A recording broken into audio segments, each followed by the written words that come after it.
Hey YouTube, Alan back with another package and pickers video. Wow, who knew I could actually do more than one a year? I certainly didn't.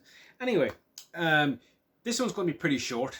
It's going to largely be Switch, but before I get into the Switch stuff, I did want to talk about one game that I forgot in my last one. It's Shadow of the Tomb Raider. I mistakenly actually said it was Rise of the Tomb Raider. I mixed them up in my head. This is the definitive edition apparently, and it has 7 bonus missions. Yeah, so co-op, all previously released outfits and skills, blah blah blah.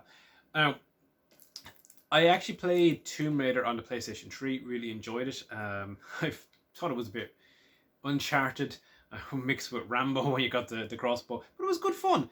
And I have been meaning to get into this. This was picked up on Argus, Telltale sticker, part of kind of a voucher. I mentioned that in the previous video.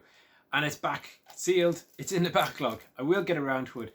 I do enjoy sometimes getting these kind of more linear, and assuming this one's linear like the last one, Uncharted style games where it is just a cinematic experience. But there we go. That had annoyed me that I had forgotten about it. Anyway, only a few items, but I thought I may as well do an update. I seem to be in a bit of a Switch vibe at the moment. We're in peak Switch life. I didn't buy too many Switch games in the first couple of years because there were so many ports and stuff. And speaking of ports, it's Super Mario 3D World and Bowser's Fury.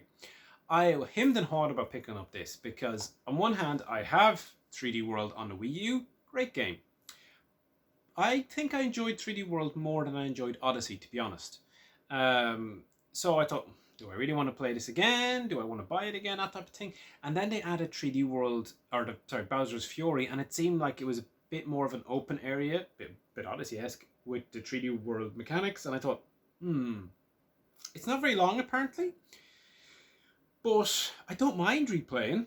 And yeah, so I think I seen this was something like 40 on Amazon, and I said, okay, at that price I'll try it. That's pretty cheap for a Wii game, or for a Switch game these days. So yeah, I always found the box art funny, where you have this thing here. It's like they opened up Photoshop or Paint Shop, because that's the blank background in Paint Shop, and just started putting Mario stuff, and then forgot the background.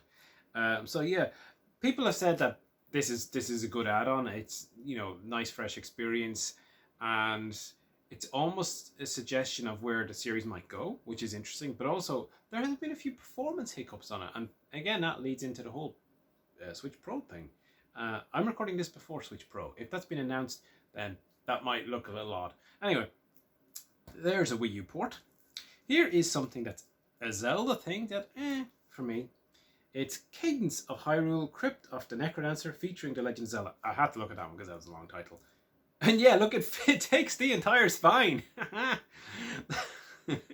That's kind of funny. Look at it. I actually, so this is like a roguelike game featuring Zelda, and it's the cadence thing is because it's tied into music, and it's Necro Dancer. So it's basically you move to the rhythm of the music, and you attack enemies by bonking into them, like Dragon Crystal on the Master System. And it's like basically any roguelike, it seems. I played a demo, and to be honest, I didn't care for it at all. And that was why I didn't rush to pick this up. And again, I said to myself, do you know what? I have a decent Zelda collection. I buy most of the Zelda stuff.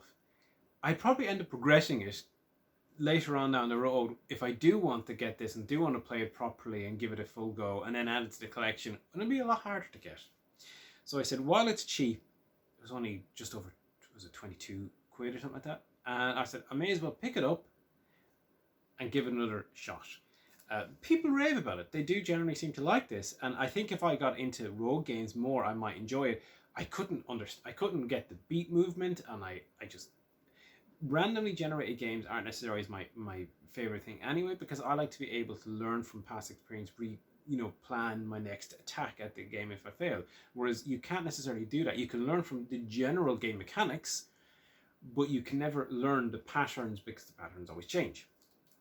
Anyway, that's a Zelda game that's I'm not sure about, but people rave about. And finally, it's a big box item, and it's kind of a funny one.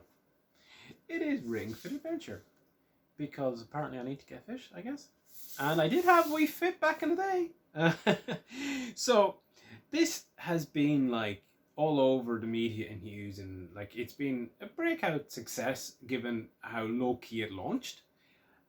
I had held off because it was quite pricey, but I seen it for 60. So I said, okay, that's the cheapest I've seen it, so I'll give it a go. Because to be fair, it actually looks pretty good.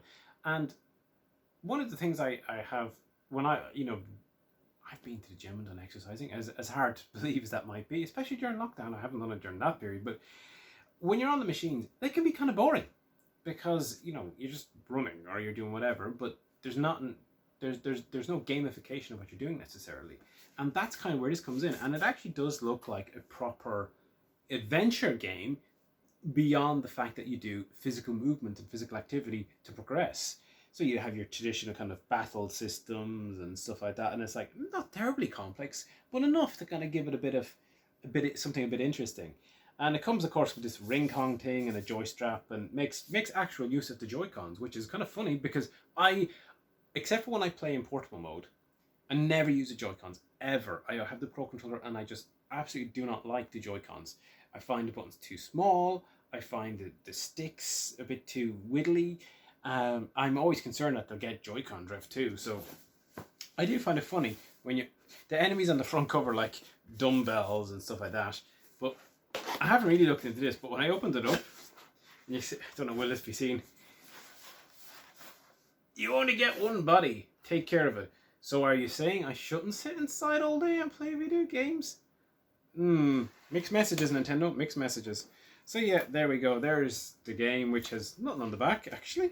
That's kind of, yeah, that's where boxes are going. We don't even have a back box art. And then you have your other stuff underneath here. Ashley's coming in to investigate this. Hello. Hello, Ash.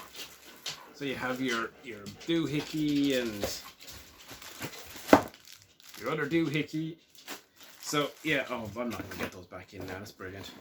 So yeah, there's my Switch stuff, and I'm going to move this out of the way. As I said, I've been in a bit of a Switch vibe. I am actually looking to try it out because, to be honest, I think it looks like an interesting thing.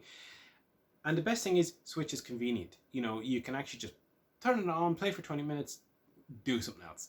So I think that works out quite well. I don't want to pay the full price, but I figure at a bit of a reduced rate, not too bad. Anyway, that's enough of waffling because that's all I have for today. We'll see you again soon. Bye for now.